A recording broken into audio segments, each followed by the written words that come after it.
അല്ല, അതിൻ്റെ ഒരു മര്യാദ ഉണ്ടായിരുന്നു. അത് അങ്ങനെ വരുമ്പോൾ പറയേണ്ടത്. പിന്നെ എനിക്ക് പൈസയൊന്നും കിട്ടിയിട്ടില്ല എൻ്റെ അഭിനയിച്ചാനൊന്നും. അപ്പോൾ അതിൻ്റെ ആ കാര്യത്തിലൊക്കെ എനിക്ക് നല്ല ഞാൻ പ്രകടിപ്പിച്ചിട്ടുമുണ്ട്. പിന്നെ അതിൻ്റെ പേരിൽ കേസ് വന്നത് എനിക്ക് ഒരാളും വിളിച്ചു ചോദിച്ചില്ല, ഒരു മര്യാദയുടെ പേരിൽ പോലും. പക്ഷെ അത് ഞാൻ ജീവിക്കുന്ന എൻ്റെ നാട്ടിൽ ഇതൊക്കെ ഭയങ്കര പ്രശ്നമായിരുന്നു. ഫുൾ തെറി പറയുന്ന നാടാണ്. പക്ഷെ ഞാൻ അങ്ങനെ പറഞ്ഞു കഴിഞ്ഞപ്പോൾ പ്രശ്നമായി. അതങ്ങനെ ഒരിത് നടക്കും. പക്ഷെ ഞാൻ അത് അറിഞ്ഞുകൊണ്ട് തന്നെ പറഞ്ഞിട്ടുള്ളതാണ്, ഇത് സിനിമയിൽ അഭിനയിക്കുന്ന പോലെ. പക്ഷെ ആ ഡാറ്റ ഇങ്ങനെ ഫെസ്റ്റിവലിന് മാത്രം പോകുന്നെന്ന് പറയുമ്പോൾ അന്നത്തെ ചിന്തയിൽ ആ ഫെസ്റ്റിവലിൽ പോയി അതവിടെ ഇങ്ങനെ ഇത് പബ്ലിക്കായിട്ട് ഇങ്ങനെ പറയുമെന്ന് വിചാരിച്ചില്ലല്ലോ. പറഞ്ഞിട്ട് കാര്യമില്ല, അതങ്ങനെ സംഭവിച്ചു. അതേപോലെ ഒരു ഏത് നടന്റെ ആഗ്രഹമാണ് ലിജോ ജോസ് പെല്ലിശ്ശേരിയുടെ സിനിമകളിൽ അഭിനയിക്കുക എന്ന് പറയുന്നത്? ചുരുളി മാത്രമേ അഭിനയിച്ചിട്ടുള്ളൂ. ചുരുളി മാത്രം. ആ എക്സ്പീരിയൻസ് എങ്ങനെയായിരുന്നു?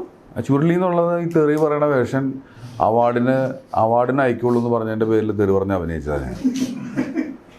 പക്ഷേ അവരത് റിലീസ് ചെയ്തു. അപ്പം ഞാനാണ് ഇപ്പോൾ അത് ചുമന്നുകൊണ്ട് നടക്കുന്നത്. ചുരുളിയിൽ തെറി ഇല്ലാത്തൊരു വേർഷൻ ഉണ്ട്.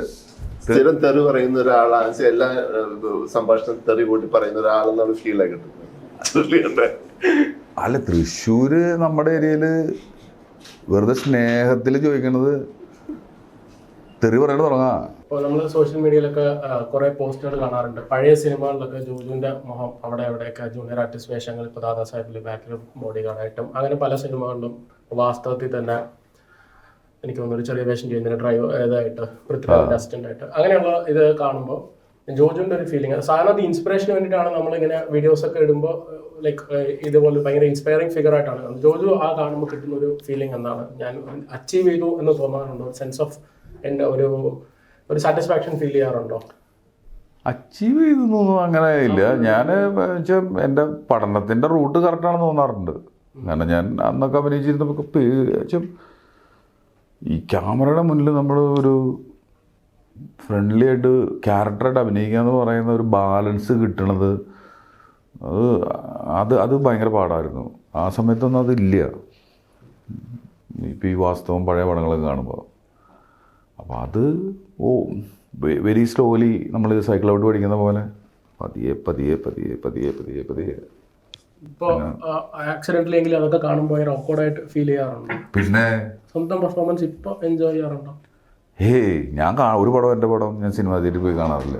വളരെ റെയറായിട്ട് മാത്രമേ ഞാൻ കാണാൻ പോകാറുള്ളൂ. കാരണം എന്ന് വെച്ചാൽ എനിക്കെന്തോ ഒരു ചെളുപ്പടിക്കുക. അത് പണ്ടേ മുതൽ അങ്ങനെ കിട്ടിയോണ്ട് ഇപ്പോഴും അടിക്കണമെന്ന് അറിയില്ല. പണ്ട് നമ്മൾ എൻ്റെ ചെറിയ വേഷങ്ങൾ അഭിനയിച്ചിട്ട് ഞാൻ കാണുമ്പോൾ ശോകം എന്ന് ആദ്യം തന്നെ ഞാൻ തന്നെ പറയാറുണ്ട്. കാരണം നമ്മൾ മനസ്സിൽ ഉദ്ദേശിക്കുന്നത് ഒരു റിയൽ ഫോമും ഡെലിവർ ചെയ്യുന്നത് വേറൊരു ഫോമുമാണ്. നമ്മുടെ മിസ്റ്റേക്കാണ്, നമ്മുടെ കപ്പാസിറ്റി കുറവാണ്, ചിന്തിക്കുന്നതും കിട്ടുന്നില്ല. അപ്പോൾ ആ റിതം ക്യാപ്ചർ ചെയ്യാനായിട്ട് ഒരുപാട് സമയം എടുത്തിട്ടുണ്ട്. ഇപ്പോഴും നമ്മൾ അഭിനയിക്കുമ്പോൾ അതിൻ്റെ ഒരു ബെറ്റർ വേർഷൻ കണ്ടിട്ടാണ് നമ്മൾ ഡെലിവർ ചെയ്യുന്നത്. ചില മൊമെൻറ്റ്സ് മാത്രമാണ് അതിൽ നമുക്ക് കൊണ്ടുവരാൻ പറ്റുന്നത്. ത്രൂ ഔട്ട് കൊണ്ടുവരാൻ പറ്റുക എന്ന് പറഞ്ഞു കഴിഞ്ഞിട്ടുണ്ടെങ്കിൽ അത് ഇനിയും ഒരുപാട് പഠിക്കേണ്ടിയിരിക്കുന്നു.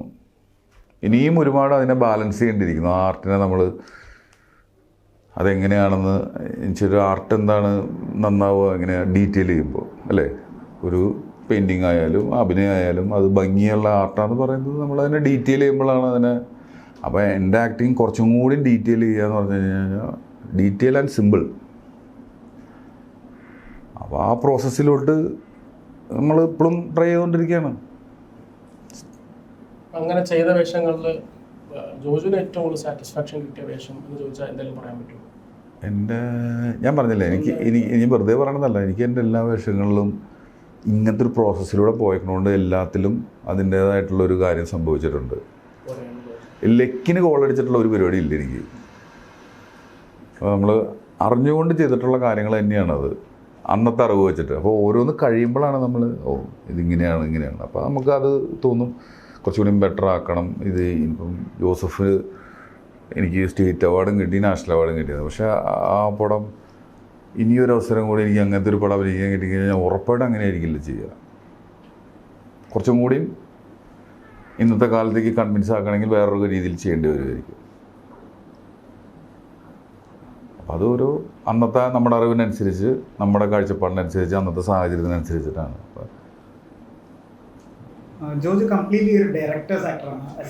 ഒരു ഇപ്പോൾ ലീഡ് ആക്ടറായിട്ടൊക്കെ ചെയ്തു തുടങ്ങിയതിന് ശേഷവും ഇങ്ങനെ അങ്ങോട്ടൊക്കെ ഡയറക്ടേഴ്സിന് സജഷൻ ഇങ്ങനെ ചെയ്താൽ ചിലപ്പോൾ ഒന്നുകൂടെ ചിലപ്പോൾ നന്നാവില്ല. ഇപ്പോൾ ഫോർ എക്സാമ്പിൾ മമ്മൂട്ടിയൊക്കെ പറയുന്ന പോലെയൊക്കെ അതായത് പുള്ളി തന്നെ എന്തെങ്കിലും കയ്യിലിരുന്ന പോലെ അങ്ങനെയൊക്കെ ഇപ്പോൾ കംപ്ലീറ്റ് ഡയറക്ടേഴ്സ് ആക്ടറാണ്. മീൻ സ്വന്തമായിട്ടുള്ള സജഷൻസ് ഡയറക്ടറിൻ്റെ അടുത്ത് ഇപ്പോൾ ഒരിക്കലില്ല. ഓരോ സിനിമയും ഓരോ ഡയറക്ടറുടെ കാഴ്ചപ്പാടാണ്. അതിപ്പോൾ എൻ്റെ കാഴ്ചപ്പാട് അതിൻ്റെ ഉള്ളിൽ കൊണ്ടുപോയിട്ട് ചിലപ്പോൾ അതിൽ മോശമായിരിക്കും, ചിലപ്പോൾ അതിൽ നല്ലതായിരിക്കും. എങ്ങനെ ആയാലും ക്ലാഷാണ്. പിന്നെ എന്നെ പറ്റിക്കാൻ പറ്റില്ലെന്ന് മാത്രമേ ഉള്ളൂ. ഒരു കാര്യം പറഞ്ഞ് പറ്റിക്കാൻ പറ്റത്തില്ല. പറ്റിക്കാതിരിക്കാനുള്ള അറിവ് നമുക്കുണ്ട്. അതല്ലാതെ തീർച്ചയായിട്ടും അത് ആ ഡയറക്ടറുടെ കാഴ്ചപ്പാടിൽ നിന്ന് ചെയ്തു പോകണം. പറ്റിക്കാൻ നോക്കുമ്പോൾ മാത്രമേ പ്രശ്നമുള്ളൂ. അതല്ലാതെ അവരുടെ ഞാനിപ്പം ഏതാണിപ്പം ഓരോ ഡയറക്ടേഴ്സിനോട് ആരംഭിക്കുമ്പോൾ നമുക്ക് ചിലപ്പോൾ അത് അടിപൊളിയാണെന്ന് തോന്നുന്നുണ്ടാവും, ചില സ്ഥലത്ത് നമുക്ക് തോന്നുന്നുണ്ടാവും അത് വേറെ രീതിയിലായിരുന്നെങ്കിലോ എന്നൊക്കെ നമ്മൾ ചിന്ത പോകുന്നുണ്ടാവും. പക്ഷേ അത് അവരുടെ ഒരു ലോകത്തിലൊരു ഫ്ലോ പോയിക്കൊണ്ടിരിക്കുക. ഇത് ഞാൻ പറയുന്നത് പണി അറിയുന്ന ഡയറക്ടേഴ്സിൻ്റെ കാര്യമാണ്. പണി അറിയാത്തവർക്കും പറയുന്നതും ഡയറക്ടറിന് തന്നെയാണ്. അവരാ ഫ്ലോ അല്ല കാണിച്ചുകൊണ്ടിരിക്കുന്നത്. അവരവിടെ കാണിച്ചുകൊണ്ടിരിക്കുന്നത് വെള്ളം ഇങ്ങനെ ചീറ്റിച്ചുകൊണ്ടിരിക്കുകയായിരിക്കും. അപ്പോൾ നമ്മൾ പറയും ചീറ്റിക്കാതെ ഒഴിച്ചു വിടുന്നതാണ് നല്ലത്. അങ്ങനെ ചിലപ്പോൾ ഞാൻ അഭിപ്രായം പറയുമായിരിക്കും. അത്രേ ഉള്ളൂ. ഒരു ഡയറക്ടർ ആയതിനു ശേഷം അഭിനേതാവ് എന്നുള്ള രീതിയിൽ എന്തെങ്കിലും മാറ്റങ്ങൾ അല്ല, വന്നിട്ടുണ്ട്? ഞാൻ ഡയറക്ടറായത് ആ പടം ഡയറക്റ്റ് ചെയ്തുകൊണ്ടല്ല. അതിനു മുമ്പേ ഞാൻ ഡയറക്ടറാണല്ലോ. അത് ചിന്തിക്കാൻ പറ്റിയോണ്ടാണല്ലോ അന്ന് ഡയറക്റ്റ് ചെയ്യാൻ പറ്റിയത്. അപ്പോൾ അതുകൊണ്ട് അത് ഒരു ഇതില്ല. ആ പടം ചെയ്തുകൊണ്ട്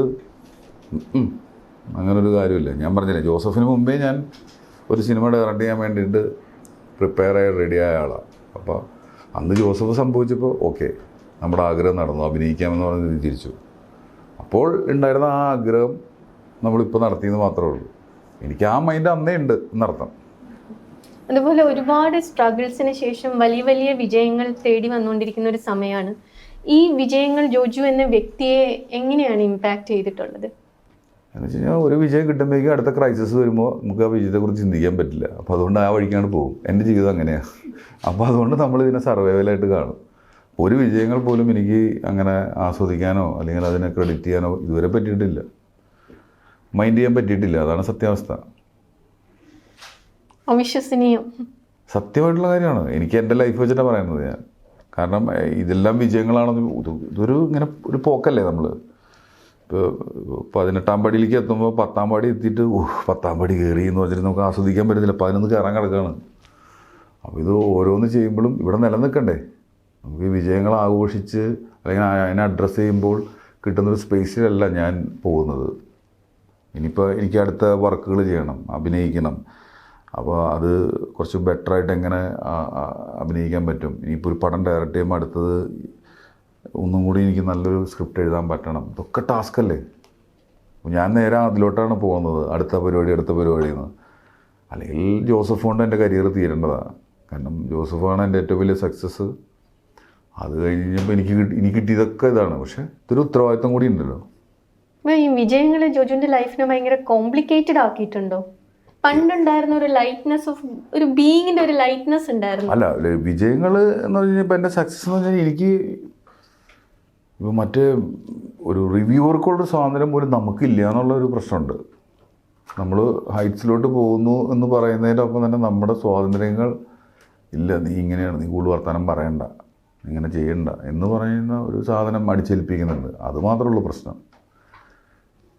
ഞാൻ പറഞ്ഞ മനസ്സിലായോ? അതായത് നമ്മളുടെ നിങ്ങൾക്കുള്ളൊരു സ്വാതന്ത്ര്യം പോലും നമുക്കില്ല എന്നുള്ളതാണ് സത്യാവസ്ഥ. നമുക്ക് പുറത്ത് അങ്ങനെ അതൊരു പ്രശ്നമോ കുറ്റമായിട്ട് പറയണതല്ല. പക്ഷേ എല്ലാം ഇത് പോകുന്നു. ഇപ്പോൾ ഞാൻ പറഞ്ഞ നേരത്തെ റിവ്യൂവിൻ്റെ കാര്യം പറഞ്ഞ മാതിരി ഇത്രയും റിസ്ക് എടുത്തൊരു സിനിമ ചെയ്യുമ്പോൾ അത് പറയാനുള്ള റൈറ്റ്സ് പോലും എനിക്കില്ലേ. ഞാനിത് ചോദിക്കാൻ കാരണം ഇപ്പോൾ ഒരു 7-8 വർഷം മുന്നേ ഉള്ള ജോജുവിൻ്റെ ഒരു ഇൻ്റർവ്യൂ കാണുമ്പോൾ ഒരു ലൈറ്റ്നെസ് ഉണ്ട് ജോജുവിൻ്റെ. അതിപ്പോൾ ഫീൽ ചെയ്യുന്നില്ല. കുറച്ച് ഭയങ്കര കോംപ്ലിക്കേറ്റഡ് ആയ പോലെ തോന്നുന്ന ആൾ, ഒരുപാട് ഭാരം കൊണ്ട് നടക്കുന്ന ഒരാളുടെ ഫീലും കിട്ടുന്നുണ്ട് ഇപ്പോൾ. ഉണ്ട്, അതെനിക്കുണ്ട്. അത്രയും ഉത്തരവാദിത്വവും അത്രയും കാര്യങ്ങളൊക്കെ ഉള്ള പോലെയാണ് എനിക്ക് തോന്നുന്നത്. അത് ശരിയാണോന്ന് എനിക്കറിയില്ല. അങ്ങനെയാണ് വരണത്. അതാണോന്ന് എനിക്കറിയില്ല. സക്സസിൻ്റെ ബേർഡൻ ആണോന്ന് അറിയില്ല. നമ്മുടെ ഒരു ഞാൻ ഉദ്ദേശിക്കുന്ന രീതിയിൽ എന്നെ നിങ്ങൾ മനസ്സിലാക്കണം. ഇപ്പം ഏത് റിലേഷനിലെ ഏറ്റവും വലിയ ഡയലോഗ് അതാണല്ലോ, നിങ്ങൾക്ക് എന്നെ മനസ്സിലാക്കാൻ പറ്റില്ല എന്ന് പറയുന്നതാണ്. ഇപ്പോൾ ഭാര്യ ഭർത്താവായാലും വീട്ടുകാരായാലും പന്നമാരും എന്ന് പറഞ്ഞാൽ ഈ പ്രേക്ഷകർ എന്നെ സപ്പോർട്ട് ചെയ്യുന്ന ഒരുപാട് പ്രേക്ഷകരുണ്ട്, എന്നെ സ്നേഹിക്കുന്ന ഒരുപാട് പേരുണ്ട്.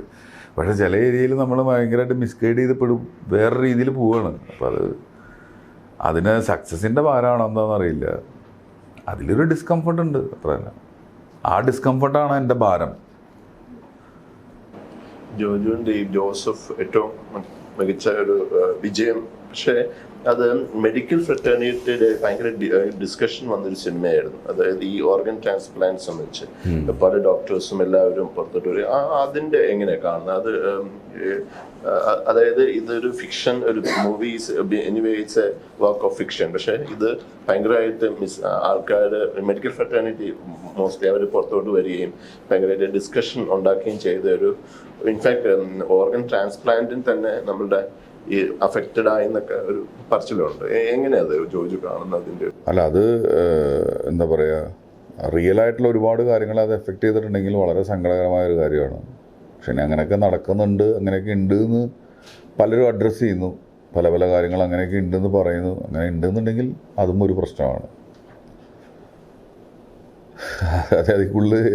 പക്ഷെ എന്നെ സംബന്ധിച്ചിടത്തോളം ഞാനത് ചെയ്യുമ്പോൾ അതൊരു വലിയൊരു കഥാപാത്രം ചെയ്യുന്നതിൻ്റെ ഒരു ലോജിക്കലും ഇതിലുമാണ്. കുറച്ചും കൂടിയും അതിനെക്കുറിച്ച് അഡ്രസ്സ് ചെയ്യാൻ പറ്റിയ റൈറ്റർക്കായിരിക്കും. ജോജു ഒരുപാട് പേരോട് ചാൻസ് ചോദിച്ചിട്ടുണ്ട്. ഇപ്പോൾ ജോജുവിനോട് ചാൻസ് ചോദിക്കുന്ന ഒരു സിറ്റുവേഷനിലേക്കാണ് കാര്യങ്ങൾ എത്തിയിരിക്കുന്നത്. ഈ ചാൻസ് ചോദിച്ചു വരുന്നവരോട് എന്താ ഇപ്പം പറയാറ്? ഇപ്പം ചാൻസ് ചോദിക്കേണ്ട ഒരു ആവശ്യമില്ല ശരിക്കും പറഞ്ഞാൽ. കാരണം അത്രയധികം ഓഡീഷൻ കോൾസ് വരുന്നു, അത്രയധികം ഓൺലൈനിൽ ഒരാളുടെ ടാലൻറ്റ് തിരിച്ചറിയാൻ നിമിഷങ്ങൾ മതി. നന്നായി പാട്ട് പാടുന്ന ഒരാളുണ്ടെങ്കിൽ ടക്കെന്ന് പറഞ്ഞിട്ട് മുന്നിലെത്തുന്നു. അപ്പോൾ അത്രയും ഓപ്പർച്യൂണിറ്റി. അപ്പോൾ അവരുടെ ടാലൻറ്റ് അവരുടെ ആ രീതിയിൽ പുറത്ത് ഷോറയിലായിട്ട് കാണിക്കുക, അവസരങ്ങൾ നേടുക. പണ്ടതില്ല. പണ്ട് നമുക്ക് ആകെ സ്റ്റുഡിയോയിൽ എടുക്കുന്നൊരു ഫോട്ടോ കൊടുത്തിട്ട് സാർ അഭിനയിക്കാൻ അവസരം തരണമെന്ന് ചോദിക്കുന്നൊരവസ്ഥ മാത്രമേ ഉള്ളൂ. പക്ഷെ ഇന്നതല്ലല്ലോ. പിന്നെ അവർ പോകും, അവർ ചാൻസ് ചോദിക്കുന്നതിനെക്കുറിച്ചും ആ ചാൻസ് ചോദിക്കുന്ന കാര്യത്തിനും അവർ എലിജിബിൾ ആയിട്ടിരിക്കുക എന്നുള്ളത് വലിയൊരു കാര്യം. നമ്മൾ അഭിനയിക്കാൻ പോകുന്നത് ഒരു അഭിനയിക്കാൻ ഒരു ക്യാരക്ടറാണ്. ആ ക്യാരക്ടർ അഭിനയിക്കാൻ അവർ പ്രാപ്തരാകുക എന്ന് പറയുന്നത് ആയിട്ട് വേണം അതിന് പോകാനായിട്ട്. ആഗ്രഹം വെച്ച് പോകരുത്, നടക്കില്ല. കാരണം ഇവിടെ എല്ലാവരും ആഗ്രഹം വെച്ചാണ് ജീവിക്കുന്നത്. ആഗ്രഹത്തിൻ്റെ ഒപ്പം നമ്മളതിന്, എനിക്കൊരു ക്യാരക്ടർ വന്നാൽ ഞാൻ ട്രൈ ചെയ്യാം, ഞാൻ ശ്രമിക്കാം, എനിക്ക് നല്ല ആഗ്രഹമുണ്ട്, അത് നടക്കില്ല. പണ്ട് ഞാൻ അതിലാണ് നടന്നത്. അതിൽ നടക്കാതെ തോറ്റുപോയ ഒരാളാണ് ഞാൻ. ആഗ്രഹത്തിൻ്റെ പുറത്ത് നടന്നിട്ട് തോറ്റപ്പോൾ ഞാൻ അതിനെ കണ്ടത് ഇതിന് ഞാൻ എലിജിബിൾ ആവുക എന്നുള്ളതാണ്. ഞാൻ എലിജിബിൾ ആയപ്പോൾ അവസരങ്ങൾ എനിക്ക് വന്നു. അത് തന്നെ എനിക്ക് അവരോടും പറയാനുള്ളത്. നിങ്ങൾക്ക് വേണ്ടത്, നിങ്ങൾക്ക് ഡോക്ടറാവണോ, ആവൂ, പഠിക്കൂ, എൻട്രൻസ് എഴുതൂ, വാങ്ങൂ. എൻട്രൻസ് ഒന്നും എഴുതാൻ പറ്റില്ല, എനിക്ക് ഡോക്ടറാവണം, എനിക്ക് നല്ല ആഗ്രഹമുണ്ട്. അത് ഇവിടെ നടക്കില്ലല്ലോ.